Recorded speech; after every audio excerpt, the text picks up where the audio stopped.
बिस्मिल्लाहिर्रहमानिर्रहीम। अस्सलामुअलैकुम। स्टोरी का आगाज़ करने से पहले एक छोटी सी बात करना चाहूँगी कि ये कहानी बहुत लंबी होती है और लिखते हुए बाय मिस्टेक अगर कोई लफ्ज़ गलत हो जाता है तो काइंडली उसे इग्नोर कर दिया करें, क्योंकि जब हम उसे वॉइस ओवर करते हैं तो उस गलती को दुरुस्त कर दिया जाता है।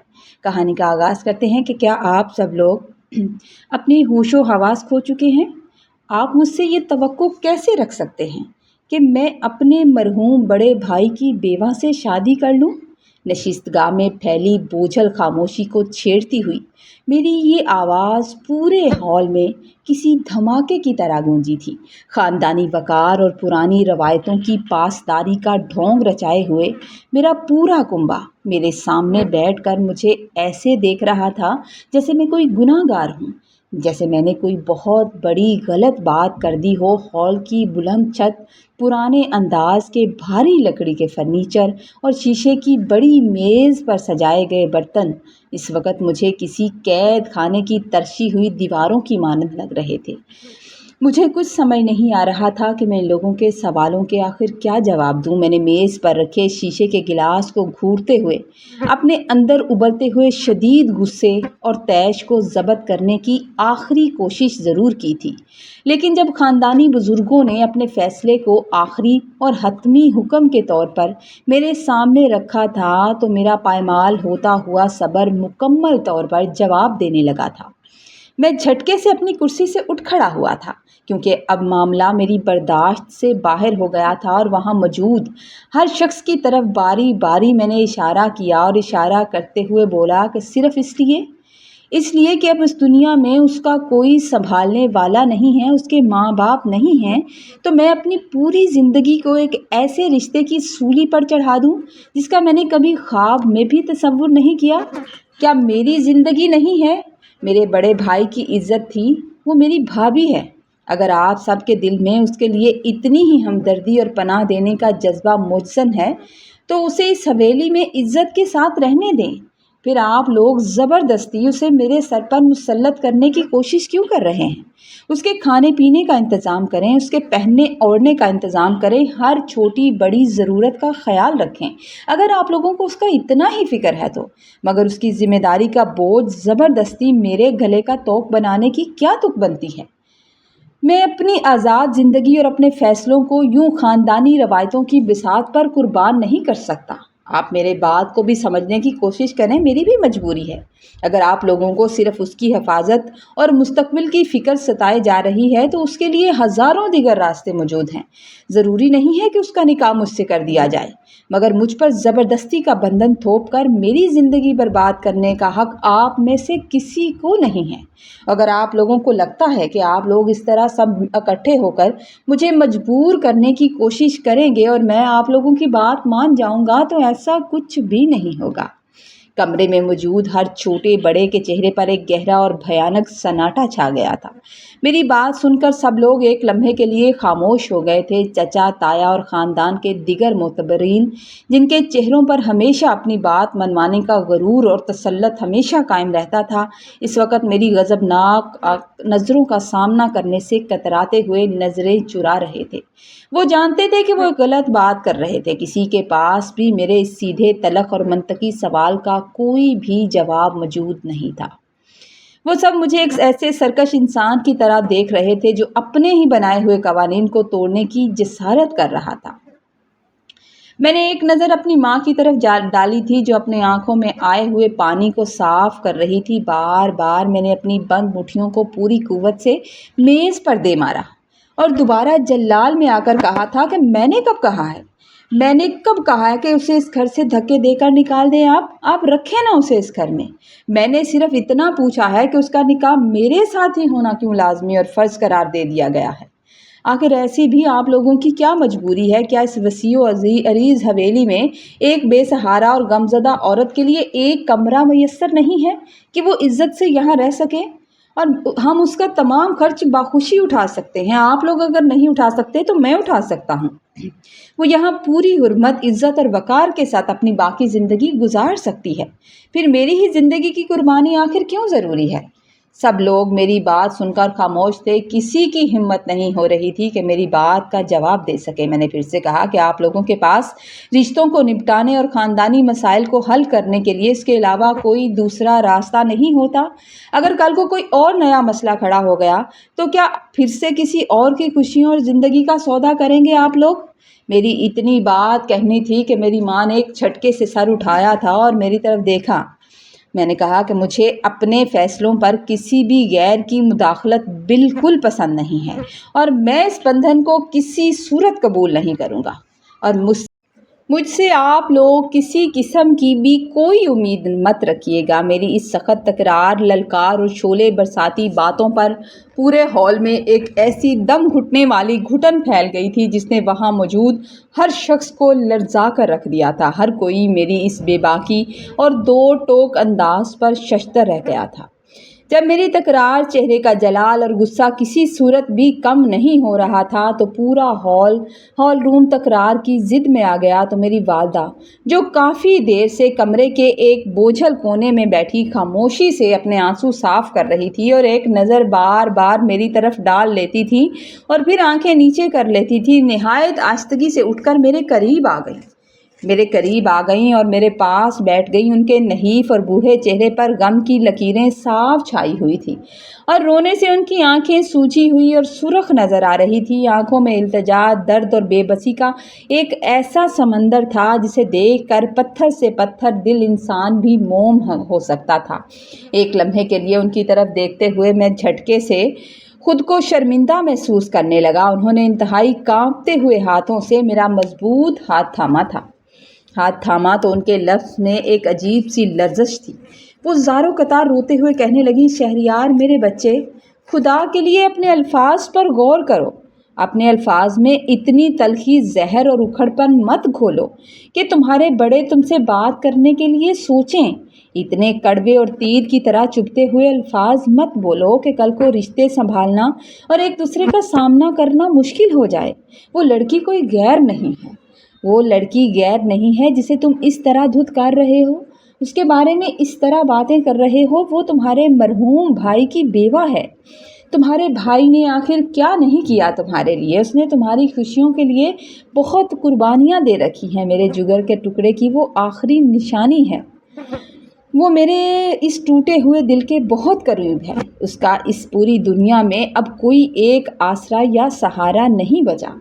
अगर उसका सहारा होता तो मैं दिल पर पत्थर रखकर उसे वहाँ भेज देती, और अगर तुमने भी उसे यूं ही ठुकरा दिया, उससे शादी करने से साफ मुकर गए, तो ये बेरहम माशरा और जालिम लोग उसे कभी चैन से जीने नहीं देंगे। लोग इसके किरदार पर कीचड़ उछालेंगे, उंगलियां उठाएंगे और तरह तरह की घटिया बातें बनाएंगे कि आखिर सगे देवर ने उससे शादी से इनकार क्यों कर दिया। आखिर उसमें ऐसी क्या वजह थी? क्योंकि वो जवान लड़की है। खुदा के लिए उस मासूम का दिल मत दुखाओ। उससे शादी करके उसे इसी घर में वो इज़्ज़त, तहफ़्फ़ुज़ और मकाम दे दो जो उसका हक़ है। मैं उसे बेटी बनाकर लाई थी और उसकी कदर मेरे दिल से कभी भी कम नहीं हो सकती। वो अपने मरहूम भाई की रूह को तड़पाने की बजाय उसे सुकून पहुंचाओ और अपनी इस बूढ़ी माँ की इल्तिजा को खुदा के लिए रद्द मत करो। और अगर आज तुमने मेरी इस बात को ठुकरा दिया तो मैं समझूंगी कि तुम्हारे दिल में मेरी ममता और मेरी सफ़ेद रंगत के बालों का कोई एहतराम और कोई कदर बाकी नहीं रही। मेरे वालदा के आंसू, उनकी हिचकियों और उस ज़बरदस्त जज्बाती दरख्वास्त ने मेरे अंदर जारी गुस्से की जंग को लम्हों में मफलूज करके रख दिया था। मुझे समझ नहीं आ रहा था कि मैं अब उनकी बात का क्या जवाब दूं। उनकी दिली इल्तिजा, उनके कहने का तरीका मेरे लिए एक नाकाबिले अबूर दीवार बन चुकी थी। मैंने बेबसी और शदीद रंजो अलम से एक नज़र अपनी रोती हुई माँ के चेहरे पर डाली और दूसरी नज़र अपने बाप की झुकी हुई गर्दन पर डाली। मेरी माँ का जर्द चेहरा देखकर मेरे पास अल्फाज ख़त्म हो गए थे। बेटा चाहे कितना भी शेर हो, जब अचानक मेरी बोझल निगाहें खुद ब खुद उस दूर दराज राहदारी की तरफ उठी थी जहाँ मैंने देखा कि हरम खामोशी से दीवार से टेक लगाए सर झुकाए हुए खड़ी थी और किसी गहरी सोच में गुम थी। उसके बेरंग चेहरे पर फैली बेबसी, खौफ और खामोश सन्नाटे ने मुझे एक लम्हे के लिए अंदर तक हिला के रख दिया था। लेकिन मेरे अंदर पलने वाली अना غرور اور اکڑپن ابھی بھی اتنی آسانی سے ہتھیار ڈالنے کو تیار نہیں تھا۔ میں نے ماں کی آنکھوں میں تیرتے آنسوؤں کے آگے مجبور ہو کر اور اپنے جذبات کو پتھر کی طرح سخت بناتے ہوئے ایک بار پھر میں نے طویل اور گہرا سانس خارج کیا تھا۔ سانس خارج کی اور بغیر کسی کی طرف دیکھے میں سیدھا کھڑا ہو گیا اور حرم کے کمرے کی طرف اپنے قدم بڑھا دیے تھے تاکہ میں اسے اصل حقیقت بتا سکوں، اس سے بات کر سکوں اور ہو سکتا ہے کہ وہ میری بات کو سمجھ جائے۔ میں نے بغیر کسی رعایت یا اجازت کے اس کے کمرے کا بھاری لکڑی کا دروازہ زور سے دھکیلا تھا اور مجھے آتے دیکھ کر وہ بھی کمرے میں چلی گئی اور میں بھی اندر داخل ہو گیا تھا۔ وہ کھڑکی کے پاس ایک بے رنگ اور سادہ لباس میں بالکل خاموش ایک بت کی طرح کھڑی ہوئی کسی گہری سوچ میں گم تھی۔ میں نے اپنے لہجے کو انتہائی سخت، کڑوا، بے حس اور برف کی طرح ٹھنڈا بناتے ہوئے اس کی طرف دیکھا اور صاف اور شعلہ بار الفاظ میں کہا تھا کہ سنو حرم، اگر تم یہ سوچ رہی ہو کہ گھر والے مجھ پر زبردستی کریں گے اور گھر والوں کی زبردستی، خاندانی دباؤ اور بڑے لوگوں کی ایموشنل بلیک میلنگ میں آ کر اور اماں کے ناسوں کی وجہ سے میں تمہیں اپنے دل میں ذرا سی جگہ دے دوں گا یا تمہیں قبول کر لوں گا یا بیوی کا درجہ دے دوں گا، تو یہ تمہاری زندگی کی سب سے بڑی اور خام خیالی ہے۔ ایسا کچھ بھی نہیں ہوگا۔ تم میرے بھائی کی بیوہ تھی اور میرے لیے صرف ہمیشہ وہی رہو گی۔ میں ایک بھائی کی بیوہ کے طور پر تمہاری عزت کرتا تھا اور کرتا رہوں گا۔ میں اپنی ماں کی بکھرتی صحت اور ان کی خاطر اس رشتے کا بوجھ اپنے شانوں پر اٹھا تو رہا ہوں، لیکن اچھی طرح اپنے ذہن میں یہ بات بٹھا لو کہ اس نکاح سے تمہیں صرف اس حویلی میں رہنے کا ایک نام مل جائے گا، ایک نام نہاد نام اور ایک چھت ملے گی۔ اس کے علاوہ تمہیں زندگی میں کچھ نہیں ملے گا اور نہ ہی اس کی امید رکھنا۔ میری محبت، میرا احترام یا ایک بیوی کا حقیقی حق تمہیں کبھی نہیں مل سکے گا۔ تم ہمیشہ میری نظروں میں ایک ناخواستہ، غیر ضروری اور زبردستی کا بوجھ بن کر ہی رہو گی۔ حرم نے میرے اس انتہا درجے کی تلخ، کڑوے اور سنگ دلانہ کلام کو سن کر بس خاموشی سے اپنی بھیگی ہوئی اور سرخ آنکھیں جھکا لی تھیں۔ اس کی زبان سے ایک لفظ بھی نہیں نکلا تھا اور اس کا نازک وجود جیسے اس شدید صدمے سے جم کے رہ گیا تھا۔ اس کے پاس کہنے کو کوئی لفظ نہیں تھا۔ جب میں اپنے اکھڑ مزاج، غرور اور بیرونی بے حسی کے خول میں بند اس کے سامنے سر تھان کر کھڑا کافی کچھ کہتا رہا، کافی کچھ بولتا رہا، جو میرے دل میں آتا رہا میں کہتا رہا۔ اور جب میں نے اپنے خاندانی بزرگوں، رشتوں کے جھوٹے مان اور اماں اور ابا کے بہتے ہوئے آنسوؤں کو دیکھا تھا تو مجھے اندازہ ہوا تھا کہ میرا کسی بات کا ان پر کوئی اثر نہیں ہو رہا۔ میں نے جو کچھ بھی کہا ہے، میرے کہنے یا نہ کہنے سے ان لوگوں کو کچھ بھی فرق نہیں پڑ رہا۔ وہ سب اپنے فیصلے پر ضد کی حد تک اڑے ہوئے تھے اور ان لوگوں نے مجھے مجبور کر ہی دینا تھا۔ کسی کی عقل بھی اس بات کو ماننے کی تیار نہیں تھی کہ یہ رشتہ بے جوڑ سا لگ رہا ہے۔ میں نے ایک نچٹ نظر حرم پر ڈالی جو بالکل ساکت اور خاموش کھڑی ہوئی تھی۔ اس نے میرے اس شدید انکار کے باوجود ایک بار بھی زبان نہیں کھولی۔ میں اس انتظار میں تھا کہ وہ کچھ کہے گی، شاید وہ انکار کر دے تو سب گھر والے خاموش ہو جائیں اور اس کی بات کو مان لیا جائے، مگر اس نے کچھ بھی نہیں کہا اور نہ ہی اس نے یہ کہا کہ مجھ سے شادی نہیں کرنا چاہتی یا اسے رشتے پر کوئی اعتراض ہے۔ وہ تو ایسا لگ رہا تھا جیسے گونگی ہو گئی ہے، اس کی زبان نے اس کا ساتھ دینا چھوڑ دیا ہے۔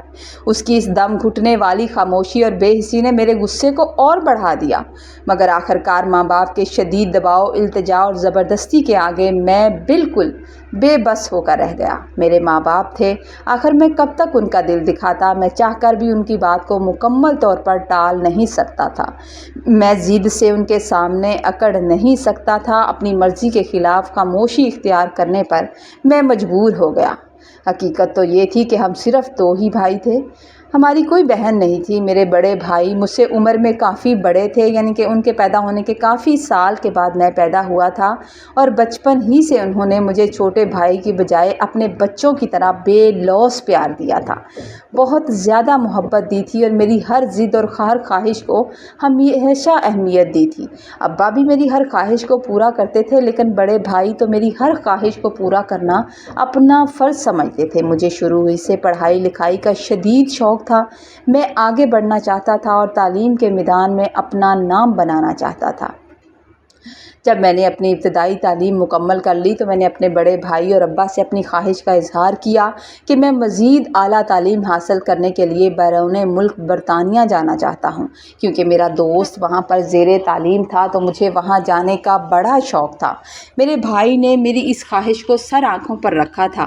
گھر میں حالانکہ کوئی بھی نہیں مان رہا تھا، ماں اس چیز کی اجازت نہیں دے رہی تھی کہ وہ مجھے ملک سے باہر بھیج دے، لیکن میرے بھائی نے میری خواہش کو پہچانا اور میری حوصلہ افزائی کی اور تمام تر اخراجات کا بندوبست کر کے مجھے باوقار طریقے سے برطانیہ بھجوا دیا تھا۔ وہاں جا کر میں نے دن رات محنت کی، پڑھائی میں بہترین کارکردگی دکھائی اور اس دوران وہاں یونیورسٹی میں میری ملاقات اسما نامی ایک لڑکی سے ہوئی تھی۔ اسما ایک انتہائی بااخلاق، سمجھدار اور پاکیزہ سیرت لڑکی تھی جو خود بھی پاکستان سے وہاں پڑھنے آئی ہوئی تھی۔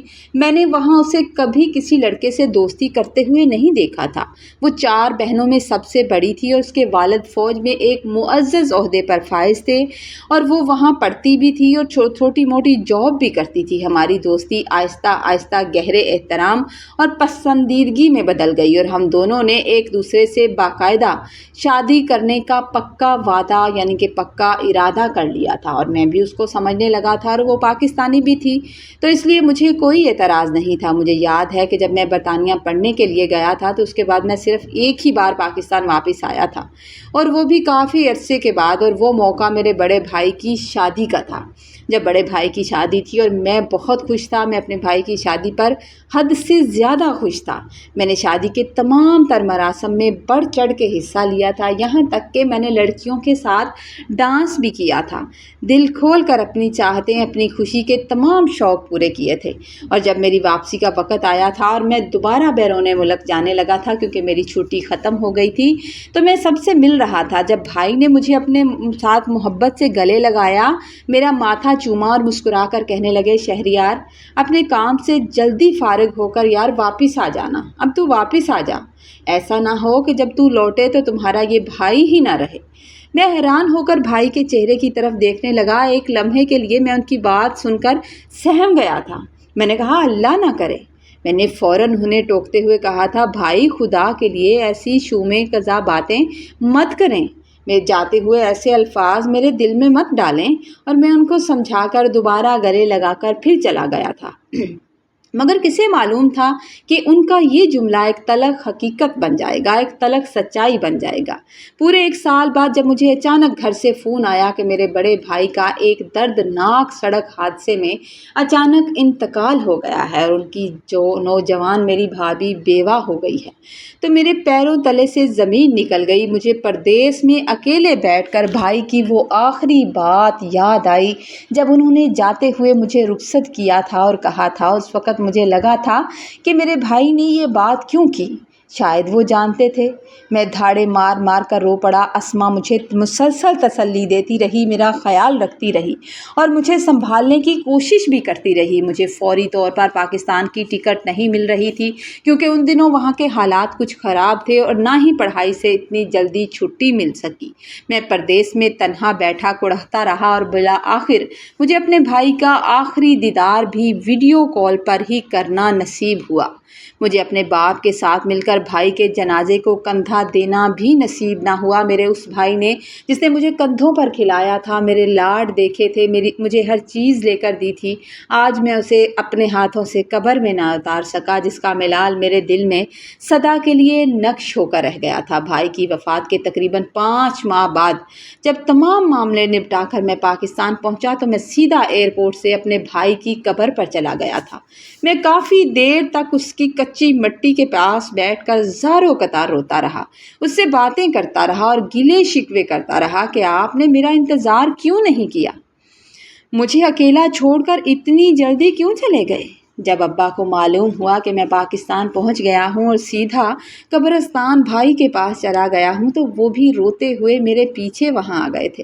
انہوں نے میرے گھر آنے کا انتظار بھی نہیں کیا، وہاں آ کر انہوں نے مجھے گلے سے لگایا، کسی طرح خاموش کروایا اور سہارا دے کر گھر واپس لے کر آئے تھے۔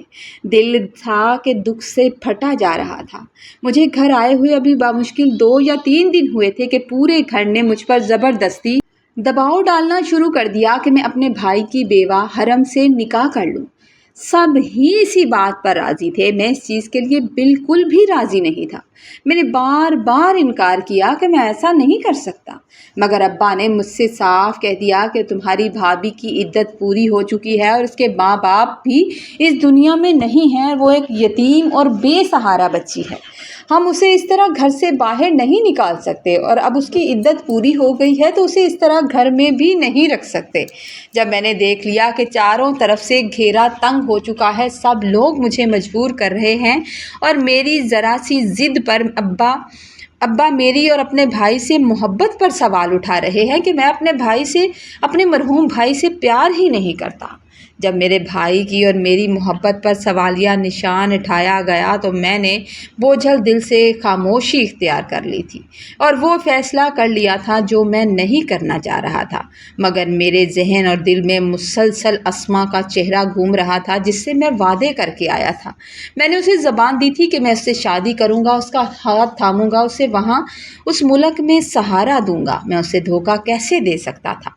ये बात मुझे एक पल के लिए भी सुकून नहीं लेने दे रही थी। मेरी माँ मेरे पास बैठी मुझे मेरे भाई के साथ गुजरे हुए लम्हात याद करा रही थी, जबकि यहाँ घर में मेरे निकाह की तैयारियाँ ज़ोरों शोर से शुरू हो चुकी थी। मुझे अजीब सी उलझन, चिड़चिड़ाहट और बात बात पर शदीद गुस्सा आ रहा था। मैंने मजबूर होकर हाँ तो कर दी थी, लेकिन मेरा दिल इस बात को मानने को ज़रा भी तैयार नहीं था। घर में कोई भी मुझसे किसी बात का मशवरा लेने आता या कोई बात करता तो मैं उससे बाकायदा झगड़ने लगता था, सीधी तरह किसी बात का जवाब नहीं देता था। यहाँ तक कि जब कभी हवेली में हरम मेरे सामने से गुजरती तो मेरा दिल करता कि मैं शिद्दत से जवाब तलबी करूँ कि आखिर वो इतनी खामोश क्यों है। वो इतनी जल्दी मेरे भाई को भूल गई। उसे खुद आगे बढ़कर कहना चाहिए था कि वो मुझसे शादी नहीं करना चाहती। ये इनकार तो उसे करना चाहिए था, मगर मैं घर वालों के सामने अपनी पसंद का जिक्र भी नहीं कर सकता था क्योंकि माहौल इंतहाई सोगवार हो चुका था। मिलाकर घर वालों के मुसलसल दबाव के आगे मेरी एक ना चली और हमारा निकाह पढ़ा दिया गया। निकाह के तमाम मरासम ख़त्म होने के बाद जब मैं इंतहाई बोझल और गुस्से से भरे कदमों के साथ अपने कमरे में दाखिल हुआ तो गुस्से से उस वक़्त मेरा दिमाग फट रहा था। हरम बिस्तर की एक साइड पर सर झुकाए बैठी थी। मैंने आते ही अपना कोट उतार कर गुस्से से कुर्सी पर फेंक दिया था। उसकी तरफ सख्त नज़रों से देखा था और उसके बिल्कुल सामने जाकर बैठ गया। ना सिर्फ उसके सामने बैठ गया बल्कि मैंने अपने लहजे में जहर खोलते हुए उसे देखा और देखकर कहा था कि मैं तुम्हें एक बात साफ साफ बता देना चाहता हूँ, सारी गलतफहमियां दूर कर देना चाहता हूँ। मैं परदेश में एक लड़की को पसंद करता था और मैंने उसे ज़ुबान दी थी कि मैं उससे शादी करूँगा, लेकिन तुम्हारी वजह से तुम और तुम्हारी इस खामोशी की वजह से आज मेरी पसंद का गला घूंट दिया गया है। आज मुझसे बिना पूछे मेरी ज़िंदगी का ज़बरदस्ती फ़ैसला करवा दिया गया है और मैं अपने ही घर में बेज़बान होकर रह गया हूँ और इस सारी चीज़ की ज़िम्मेदार तुम हो। तुमने मुझे कहीं का नहीं छोड़ा। मैं तो खुद को देखता हूँ तो शर्मिंदा होता हूँ। मेरी ये शोला बार और तलख बात सुनते ही हरम की बसात पर जैसे जलजला आ गया था। उसके हाथ जुड़े हुए थे और वो बुरी तरह कांप रहे थे और उसकी आंखों से खुद ब खुद मुसलसल आंसू बहने लगे। उसने आंसू बहती आंखों के साथ एक बार मेरी तरफ देखा और अपने कांपते हाथों से जल्दी से अपने गिरते हुए आंसुओं को साफ किया था और इंतहाई लरजती हुई धीमी आवाज़ में पहली बार इतने दिनों में वो मेरे सामने बोली थी।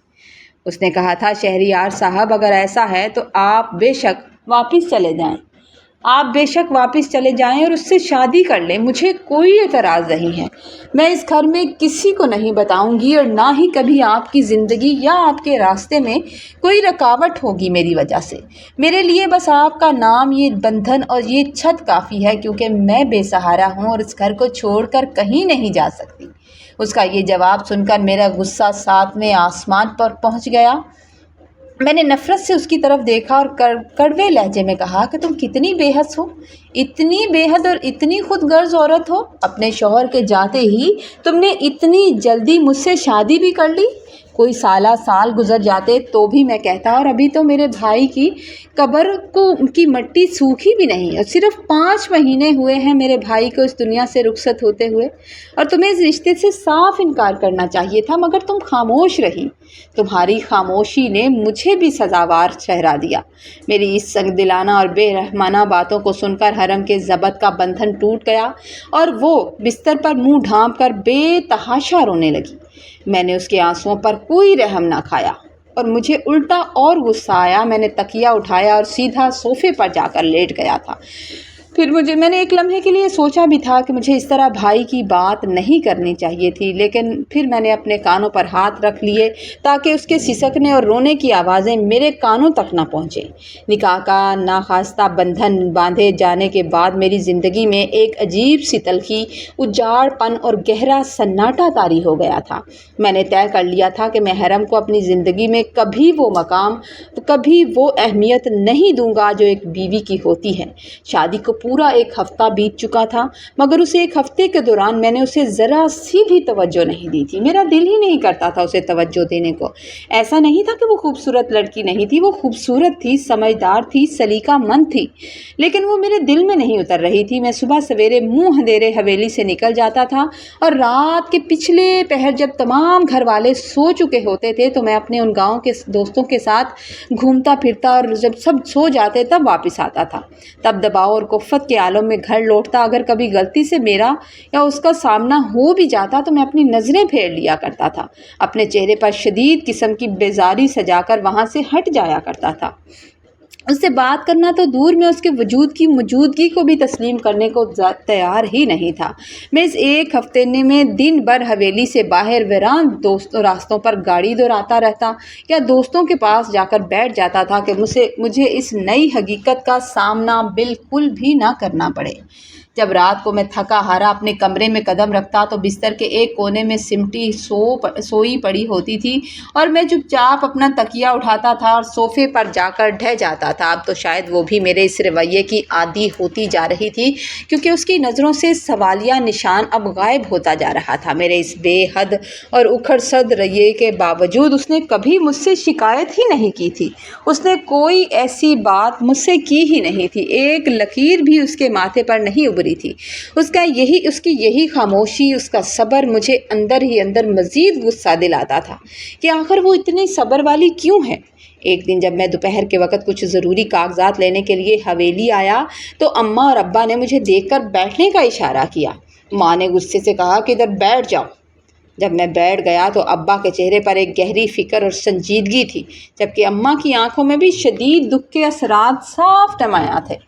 अब्बा ने अपने चेहरे पर फैली झुर्रियों को हाथ से साफ करते हुए मुझसे धीमे लहजे में कहा था, शहरियार मेरी बात सुनो और गौर से मेरी बात सुनो बेटे। तुम्हें इस घर में आए और तुम्हारी शादी को 1 हफ्ता गुजर चुका है, लेकिन तुम्हारा ये रवैया बिल्कुल अजीब और गैर जिम्मेदाराना है। 2-4 दिन तो मैं यही बर्दाश्त करता रहा हूँ कि शायद तुम्हें अकल आ जाए, शायद तुम खुद ही समझ जाओ, शायद तुमसे ये ज़बरदस्ती करवाया गया है तो तुम इस बात को, इस रिश्ते को समझ नहीं पा रहे। लेकिन अब मेरी बात मेरी बर्दाश्त से ऊपर हो चुकी है। वो तुम्हारी बीवी है, तुम्हें उसे वक़्त देना चाहिए। उसे इस तरह अकेला छोड़कर तुम सारा दिन गायब रहते हो। कभी उसे बाहर घुमाने ले जाओ, उसका भी तो दिल है, वो भी इंसान है और एक इंतहाई दर्दनाक मरहले से गुज़र कर इस घर में तुम्हारे नाम पर बैठी है। आखिर उसको भी तो तुम्हारे भाई के इस दुनिया से जाने पर तकलीफ़ है ना, और ऊपर से तुम उसे बातें भी सुनाते हो। अब्बा की ये बात सुनते ही मेरे अंदर उबलता हुआ गुस्सा और तलखी एकदम से बाहर आ गई, जो कितने दिनों से अंदर ही थी। मैंने अपने चेहरे को सख्त बनाते हुए तलख लहजे में जवाब दिया कि शदीद अफसोस के साथ कहना पड़ रहा है अब्बा कि आप लोगों को सिर्फ उसका दिल दिखाई दे रहा है। मेरे बड़े भाई का भी तो दिल था। मेरा भाई इस दुनिया से चला गया, उसकी अभी उम्र ही क्या थी, और ये कैसी औरत है जो अपने शौहर के जाते ही इतनी जल्दी मुझसे निकाह करने पर तैयार हो गई। उसने एक बार भी इनकार नहीं किया। अगर उसके दिल में मेरे भाई का ज़रा बराबर भी एहतराम होता तो वो शादी से फ़ौरन इनकार कर देती। अगर उसने मुझे रिश्ते के तौर पर अपना देवर, अपना भाई समझा होता तो आज इतना बड़ा फैसला खामोशी की नज़र ना कर देती। मेरी इस सख्त, बेहिस और जाहिलाना बात पर अब्बा ने अपना सर अफसोस से हिलाया था। मेरी तरफ देखकर कहने लगे कि इतने दूर के मुल्क में तुम्हें पढ़ाने का कोई फ़ायदा नहीं है। जबकि अम्मा ने अपने आंचल से बहते हुए आंसुओं को जल्दी से साफ करने की नाकाम कोशिश की। अब्बा ने थपथपाते हुए मुझे रोका और सख्त लहजे में कहने लगे, शहरियार, अपने जाहिलाना और कड़वे अल्फाज से उस मासूम पर बोहतान मत बांधो। उस शादी का फैसला तुम दोनों का नहीं था बल्कि हमारा था। उसने हमसे ऐसा नहीं कहा था, हमने उस पर दबाव डाला था और उसकी शादी तुमसे करवाई थी जिस तरह तुम पर दबाव डाला गया। तुम सोच भी कैसे सकते हो कि हम उसे इस तरह बेआसरा छोड़कर उसके घर वहाँ भेज देते। उसके माँ बाप इस दुनिया में नहीं हैं, वो एक यतीम बच्ची है। उसका एक लालची और मफाद परस्त भाई है और भाभी है जो उसे अपने घर में कभी भी देर तक पनाह ना देते, उसकी ज़िंदगी जहन्नम बना देते। तो फिर हम ऐसा फ़ैसला कैसे कर सकते थे? वो इस घर की इज़्ज़त है, मेरी बेटियों की तरह है और वो मुझे एक बाप की तरह इज़्ज़त देती है। मुझे उसकी आदत, उसका इखलाक, उसका ज़रफ़ बहुत ही अच्छा लगता है। मेरा दिल कभी ये गवारा ना करता कि मैं अपने बेटे के जाने के बाद उस मासूम को उस जालिम घर वालों के रहमो करम पर छोड़ देता। वो मेरे घर की रौनक, मेरी बेटी है। इसलिए अपने दिल से ये जहर निकालो और आइंदा उसके बारे में इस तरह के कड़वे अल्फाज ज़बान पर मत लाना, वरना ज़बान काट के रख दूँगा। मैं हैरान होकर अपने बाप को देख रहा था कि वो मेरा बाप होकर किस तरह उस लड़की की साइड ले रहा था। वालदा भी मेरी बात सुनकर रोने लगी। रोते हुए अब्बा की तायीद की और मुझे बिठाकर तसल्ली देने की कोशिश की। अम्मा के बहते आंसू देखकर मेरे अंदर की सख्ती चंद लम्हे के लिए पिघली ज़रूर थी और मैंने शर्मिंदगी से सर झुका लिया था। ना जाने क्यों मुझसे मेरी माँ का रोना नहीं देखा जाता था। मैंने अम्मा का हाथ थामकर धीमी आवाज़ में कहा था, अच्छा अम्मा, मुझसे गलती हो गई। अब आप अपने आंसू साफ करें, मैं आगे से ख्याल रखूँगा, कठिन रवैया नहीं रखूँगा उसके साथ, मैं पूरी कोशिश करूँगा। लेकिन हकीकत ये थी कि मैं चाहकर भी ये कोशिश नहीं कर पा रहा था। लेकिन मैंने अपनी माँ को तसल्ली देने की पूरी कोशिश की थी। मेरे दिल के अंदर जो नफ़रत और बगावत का लावा पक रहा था वो मुझे किसी तौर पर सुकून नहीं लेने दे रहा था। मुझे बरतानिया का वो शहर, वहाँ की तालीमी माहौल और सबसे बढ़कर अस्मा से किया हुआ वादा बार बार याद आ रहा था।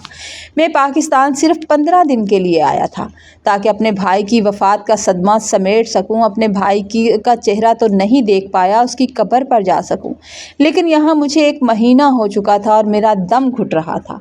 मिलाकर एक शाम मैंने अब्बा के सामने जाकर साफ कह दिया, अब्बा, मुझे बरतानिया वापस जाना है। मैं यहाँ सिर्फ 2 हफ्तों के लिए आया था और अब 1 महीना गुजर गया है। मेरी तालीम अभी अधूरी है, मेरा वापस जाना बहुत ज़रूरी है। बरतानिया में मेरी डिग्री मुकम्मल होने में अभी पूरे 6 महीने का वक़्त बाकी है, जिसके लिए मैंने इतनी मेहनत की है। वो डिग्री हासिल करना मेरे लिए बहुत ज़रूरी है। मेरा वहाँ जाना इंतहाई ज़रूरी है। जैसे ही मेरा काम ख़त्म हो जाएगा मैं वापस आ जाऊँगा, लेकिन फ़िलहाल मुझे जाने की इजाज़त दे दे। जब मैंने अब्बा और अम्मा से ज़िद की और अब्बा और अम्मा ने मेरी ये बात सुनी तो बुरी तरह चौंक गए। हैरान होकर मेरी तरफ देखकर अम्मा ने तो तड़प कर कह दिया, शहरियार, छोड़ दो इस डिग्री को, हमें ऐसी डिग्री का क्या करना है। तुम अपने अब्बा के साथ यहीं रहो, उनका इतना बड़ा कारोबार है जो तुम्हारा भाई संभालता था, इतनी ज़मीनें हैं, ये सब कुछ संभालो। तुम्हारे अब्बा अब बूढ़े हो रहे हैं, ये सब कुछ कैसे संभालेंगे? खुदा का दिया सब कुछ है हमारे पास, तुमने वहाँ मज़ीद जाकर क्या करना है?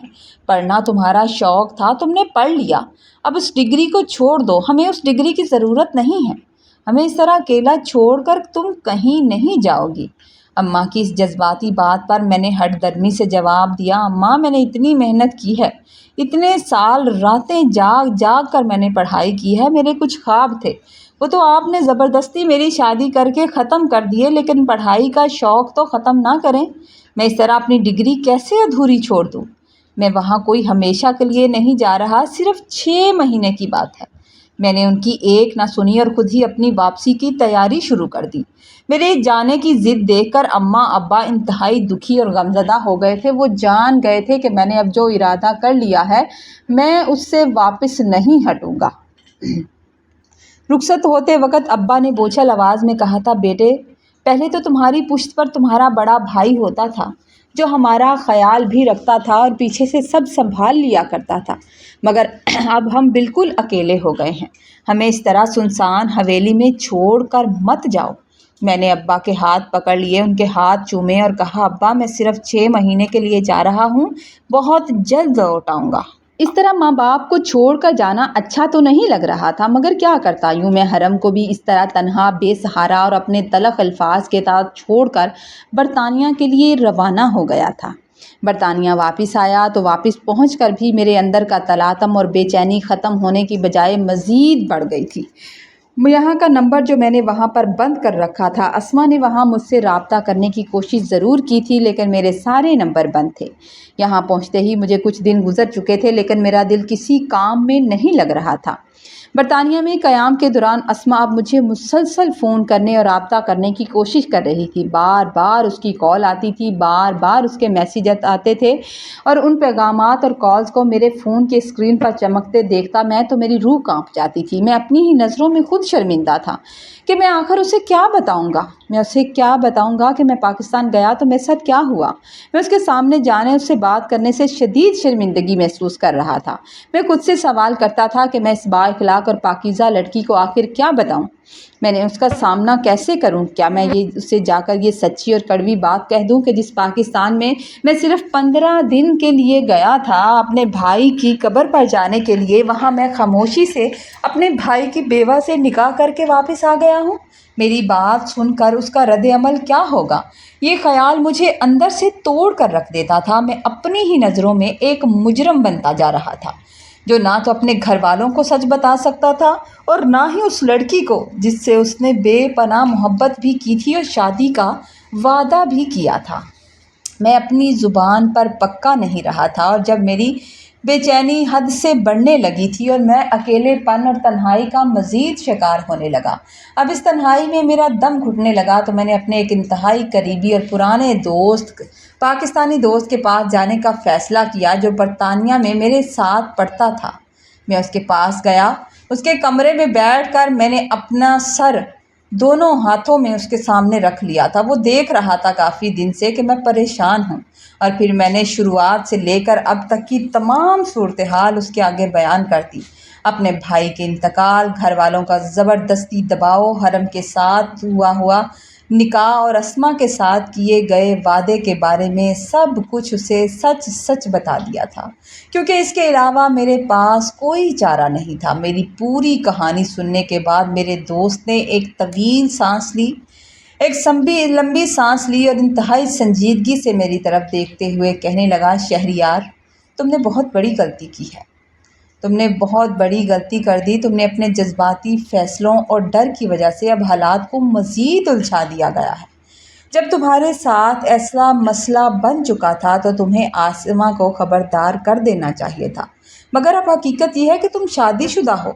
तुम कानूनन और शरन हरम के शौहर हो। अगर तुम अस्मा को अपने दिल से नहीं निकाल पा रहे और उसके साथ मुखलिस होना चाहते हो, तो अब छुपने की बजाय उससे सीधी बात करो। उसे जाकर उसे बताओ कि तुम्हारे साथ क्या हुआ है। इस तरह तो तुम 2 औरतों को यकसां धोखा दे रहे हो। कम से कम एक औरत के साथ वफादार हो जाओ। एक तरफ तो हरम है जिससे तुमने निकाह कर लिया, मगर उसे बीवी का हक और इज्जत नहीं दी तुमने, और दूसरी तरफ अस्मा है जिसे तुम अंधेरे में रख रहे हो।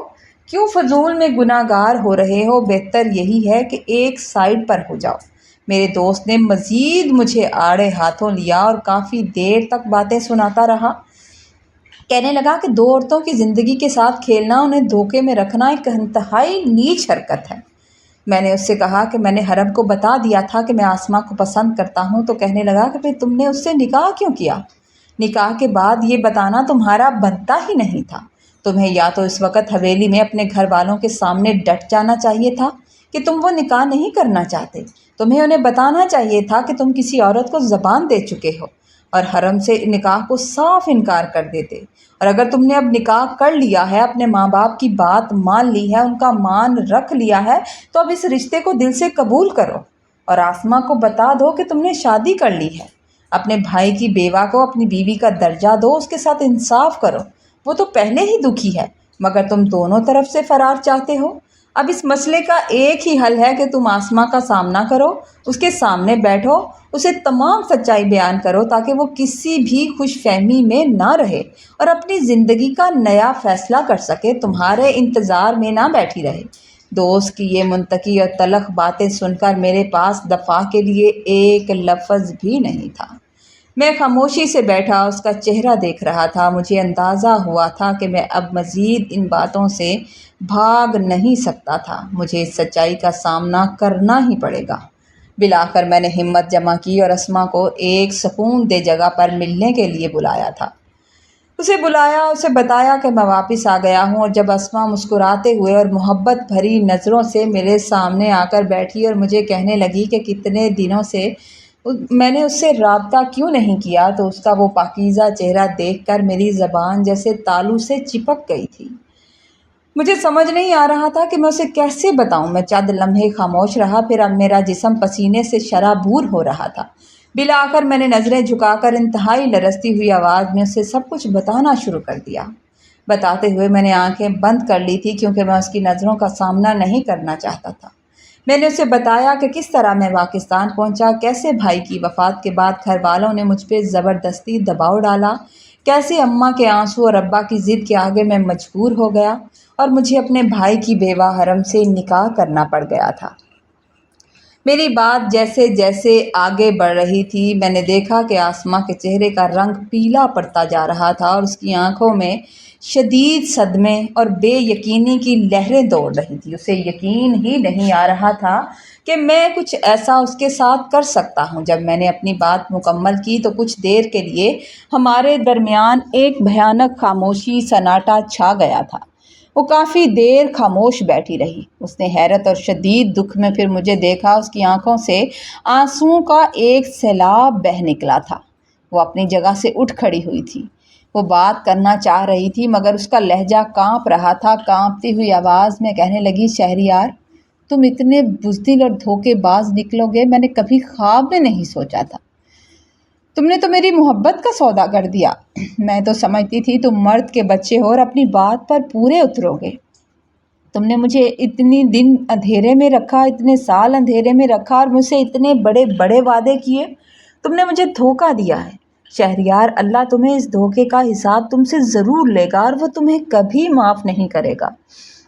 میں اسے بار بار بتانے کی کوشش کرتا رہا کہ میں مجبور تھا، ماں باپ کے آگے انکار نہیں کر پایا۔ میں اسے روکنا چاہتا تھا مگر وہ زاروں قطار روتی ہوئی اپنے چہرے کو ہاتھوں میں چھپاتی ہوئی وہاں سے تیزی سے چلی گئی تھی۔ اس کے یہ جملے میرے کانوں میں نشتر کی طرح چبھے اور میں وہیں میز پر سر رکھے بالکل بے حس و حرکت کافی دیر تک بیٹھا رہا تھا۔ میں سوچتا رہا تھا کہ آخر کہاں سے غلطی میں نے کہاں تک کی ہے۔ میں شدید ذہنی دباؤ اور ندامت کی دلدل میں گھرا ہوا واپس ادھر گھر آ گیا۔ ابھی میں اسما کے رویے اور اس کے آخری جملوں کے صدمے سے نکل بھی نہیں پایا تھا کہ اچانک سے پاکستان سے میرے موبائل پر میرے ابا کا فون آنے لگا۔ میں نے کانپتے ہاتھوں سے ابا کا فون اٹھایا تو دوسری طرف ابا نے حال احوال پوچھنے کے بعد انتہائی نرمی سے بتایا کہ شہریار بیٹے، ذرا ہولڈ کرنا، حرم بھی پاس کھڑی ہے، اس سے بات کر لو، وہ بھی تمہارا حال چال پوچھنا چاہتی ہے۔ ابا کے منہ سے حرم کا نام سنتے ہی میرے اندر کا ابلتا ہوا غصہ اور تمام تر کڑھن ایک دم دھماکے کی صورت میں باہر آ گئی۔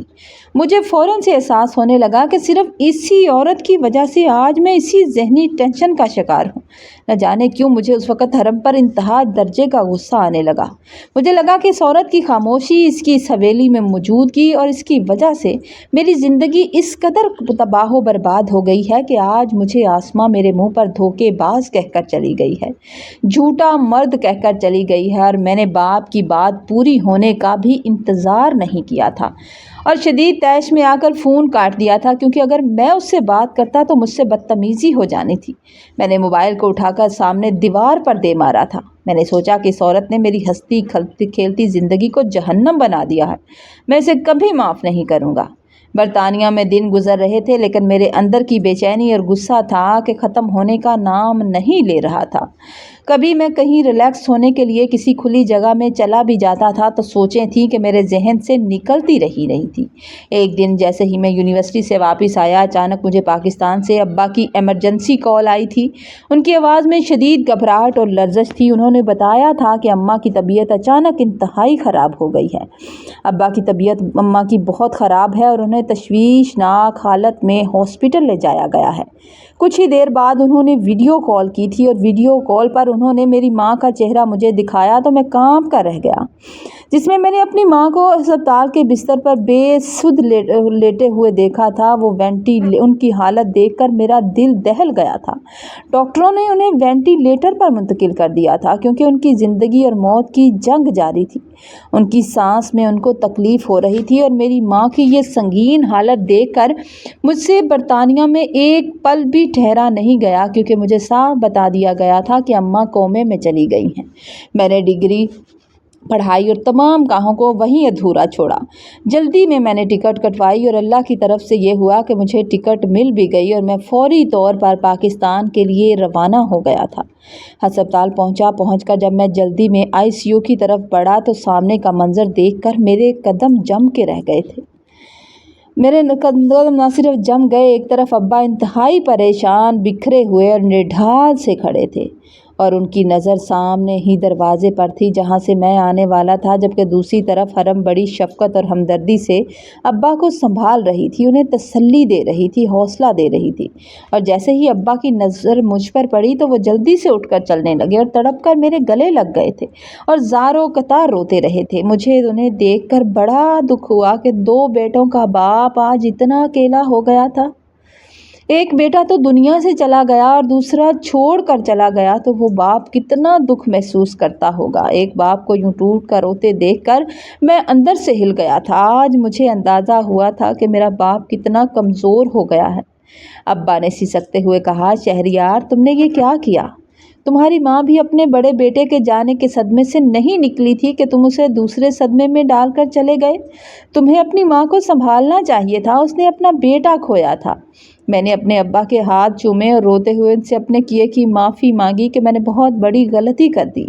اسی اثناء میں میری نظر ہسپتال کے ایک کونے میں پڑی جہاں حرم مسلح بچھائے زاروں قطار رو کر میری ماں کی زندگی کی دعائیں مانگ رہی تھی اور ان کے کوما سے نکلنے کا انتظار کر رہی تھی۔ اس کا یہ جذبہ دیکھ کر میں ششدر رہ گیا۔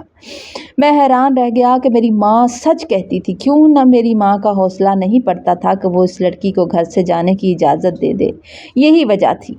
وہ عورت جسے میں نے اتنی تلخی، نفرت اور تذلیل دی تھی، آج وہی میری سگی ماں کے لیے مجھ سے بھی زیادہ تڑپ کر دعائیں مانگ رہی تھی۔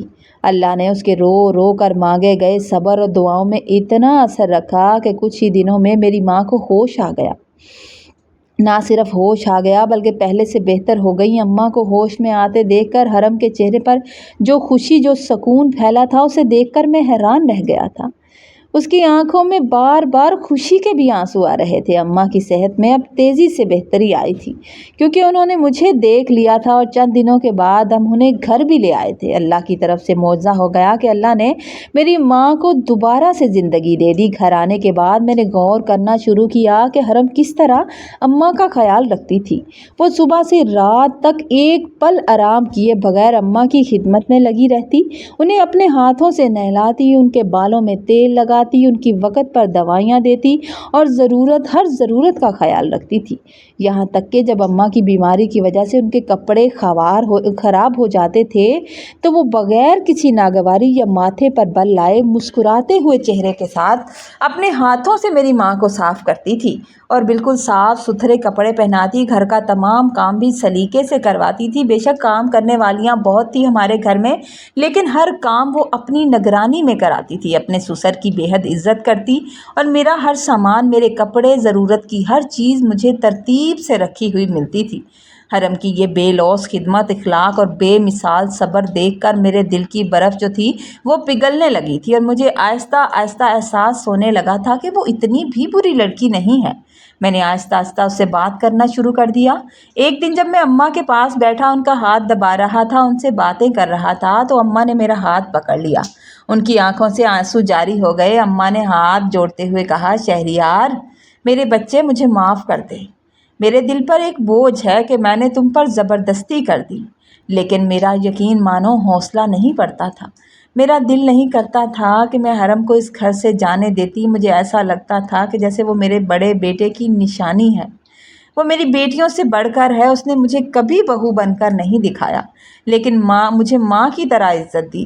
عورت مجبور ہوتی ہے اپنی بیٹی کو اسے رخصت کرنا پڑتا ہے، لیکن جب بہو بیٹی بن جائے تو پھر اسے رخصت کرتے ہوئے دل کو کچھ ہوتا ہے۔ میرے بچے مجھے معاف کر دے۔ میں نے فوراً اماں کے ہاتھ تھام لیے اور روتے ہوئے کہا، اماں ایسا مت کہیں، مجھے اپنی غلطی کا کامل احساس ہو چکا ہے۔ اللہ جو بھی کرتا ہے اس میں انسان کے لیے کوئی نہ کوئی بہتری ضرور ہوتی ہے۔ میں نے اسی وقت اپنے دل سے تمام ماضی کو ہٹا کر اپنے دل میں سے ماضی کو کھرچ ڈالا تھا اور حرم کو پورے خلوص سے اپنی بیوی کے طور پر قبول کر لیا تھا، اور اس سے اپنے تمام ماضی کے رویے اور تلفیوں کی معافی مانگنا شروع کر دی تھی، کیونکہ مجھے شدت سے احساس ہو چکا تھا کہ میرے اللہ نے جو میرے حق میں فیصلہ کیا تھا وہ اب بہتر ہے۔ اور کچھ عرصے بعد جب میں ابا کے ساتھ ان کے خاندانی کاروبار سنبھالنے لگا اور میں دکان پر بیٹھا کام کر رہا تھا تو مجھے برطانیہ سے اپنے اسی پرانے دوست کی کال آئی جس سے میں اپنا دکھ سکھ بانٹا کرتا تھا۔ مجھ سے بات ہوئی تو حال احوال دریافت کرنے کے بعد وہ کہنے لگا، اس نے مجھے بتایا کہ شہریار، تمہیں معلوم ہے اسما نے پاکستان میں ایک لڑکے سے شادی کر لی تھی، لیکن شادی کے ایک ہی مہینے بعد ان کے درمیان شدید جھگڑا شروع ہو گیا تھا۔ ان کی آپس میں نہیں بنتی تھی اور وہ اپنے ساس سسر کے ساتھ رہنا نہیں چاہتی تھی۔ نہ جانے ان کے آپس میں کیا مسئلے مسائل ہونے لگے کہ اس لڑکے نے اسے الگ سے گھر لے کر بھی دیا تھا۔ وہ گھر کا مطالبہ کر رہی تھی، لیکن وہ الگ ہو کر بھی ان دونوں کی بنی ہی نہیں، ان کی آپس میں بالکل نہ بنی، اور بالآخر 6 مہینے بعد ان کی طلاق بھی ہو گئی تھی۔ اور اسما برطانیہ میں ہی ہے اور اب اسما نے کسی اور کے ساتھ شادی کر لی ہے۔ میں نے اسے کسی اور مرد کے ساتھ دیکھا تھا۔ دوست کی یہ بات سن کر میں حیرت زدہ رہ گیا اور ایک گہرے سوچ کے سمندر میں ڈوب گیا تھا کہ وہ عورت تو مجھ سے محبت کے دعوے کرتی تھی اور کس طرح وہ اپنی زندگی میں مرد بدل رہی تھی۔ میں نے فوراً دل ہی دل میں اللہ تعالیٰ کا کروڑوں بار شکریہ ادا کیا کہ اس نے مجھے آسما سے دور رکھا اور مجھے حرم جیسی باحیا، صابر اور باوقار عورت سے نوازا تھا۔ اگر میں اپنی ہٹ دھرمی پر قائم رہتا تو شاید آج میری زندگی تباہ ہو جاتی اور میں بھی ان جھگڑوں کا شکار ہو جاتا۔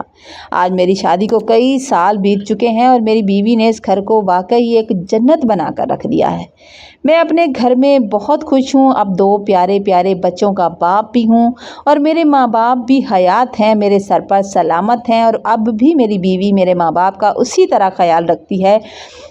اس کے بعد مجھے گھر سے باہر جاتے ہوئے اپنے گھر کی ذرا برابر بھی فکر نہیں ہوتی، کیونکہ وہ ان کے پاس موجود ہوتی ہے۔